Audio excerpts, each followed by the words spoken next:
Hello, this is Reverend Don Lewis, and welcome to another week of Living the Wiccan Life. In this episode, we bring you the final interview from our visit to the 14th Annual Fellowship of Isis Goddess Festival in Chicago. In this interview, we speak with Joan Forrest Mage, the noted shamanic artist and healer.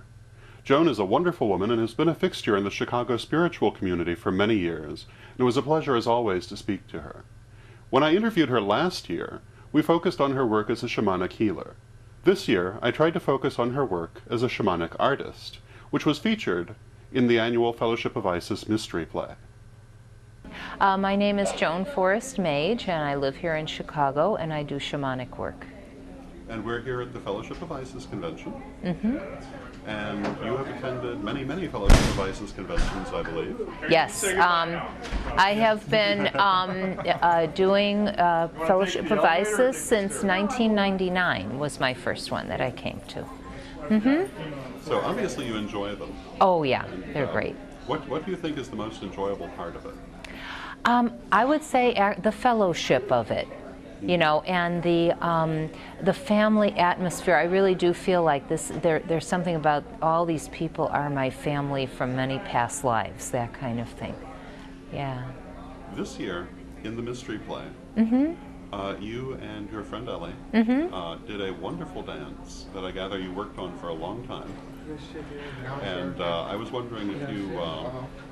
It was being discussed earlier that there were a lot of energetic things connected to this, a lot of experiences connected to the play, and I was wondering if you might talk about that phenomenon for a little bit. Sure. It actually, we put that dance together in one day. Oh. Yes, it was because Ellie is in California, and she just came in on, was it like Tuesday? And so we basically put the whole thing together in one day. I had been working on it, and I created some of the choreography, and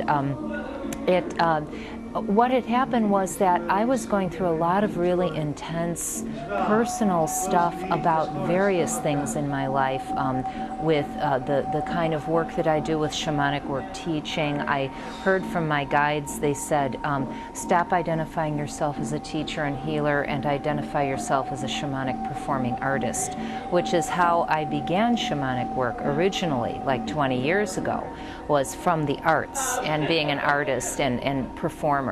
And then realizing that what I was doing was spiritual work through the arts, energetic, like healing through the arts. And then for various reasons, like I started doing healing work and seeing individual clients and teaching it, and I kind of got away from so much of the artistic stuff. I kind of kept some energy there by developing the musical end of things and having a band and that kind of stuff, but it sort of wasn't as much there. And then it was like this big, like, okay, let us take all of that away.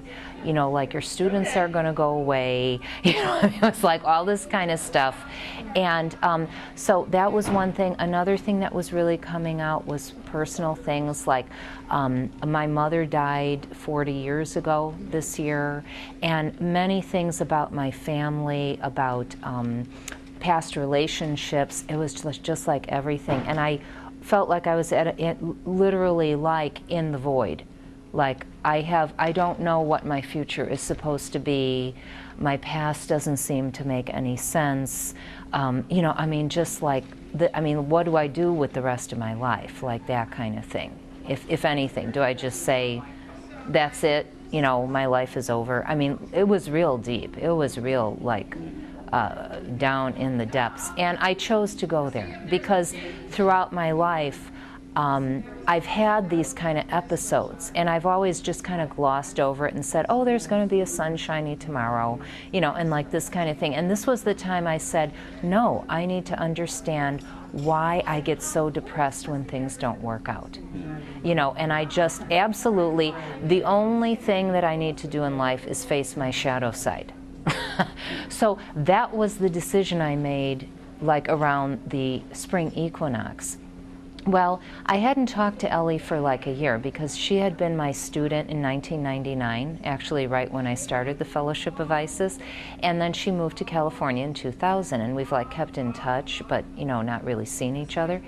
And I happened to call her right when I was in the real depths of everything, like in April, and she said, "Oh my God, I'm going through exactly the same thing." Like, exactly the same thing on exactly the same days. Like, on this day this happened. You know, my father called me and told me this, and she's like, yes, my father called me and told me. It was like, I mean, like, you couldn't be hit over the head with the synchronicity, and you know, it's like, okay, we're both meant to go through this together.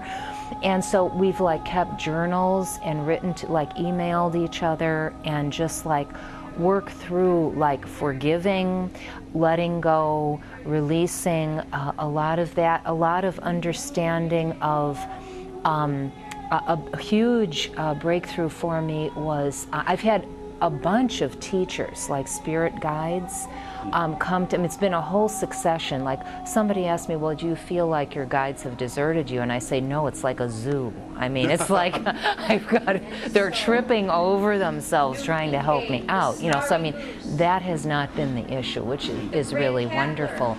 If anything, it's almost like I have a 500-page journal of like 500, like on a computer, not a small journal, like computer single-spaced, 500 in-depth, like every page filled with like journeys, because it was as though I was journeying for 6 months. I mean, it's like there's you know, spirit guides everywhere I'm walking, you know, talking to me. I mean, this kind of thing.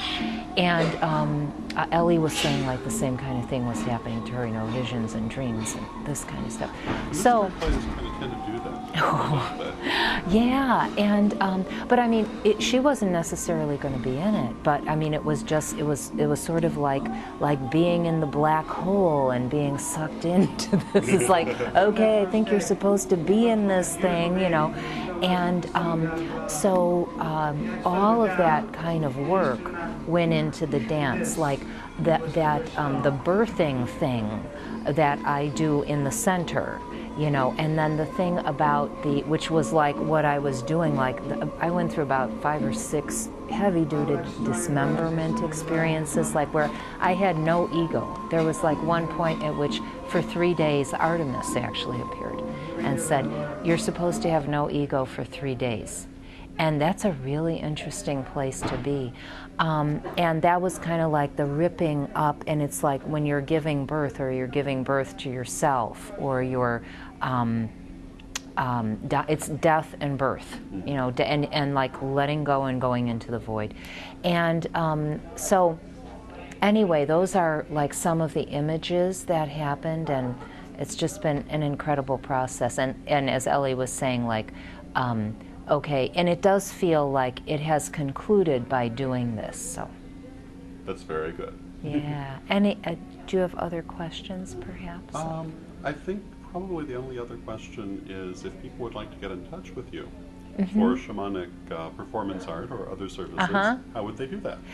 They can call 312-642-1811 or visit my website, lifeforcearts.org. So lifeforcearts, all one word, .org.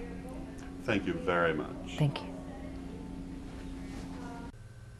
This interview concludes our coverage of the 14th Annual Fellowship of Isis Chicago Goddess Festival. I hope that you enjoyed it, and I hope that we will see you again next week for another episode of Living the Wiccan Life. Until then, may you blessed be.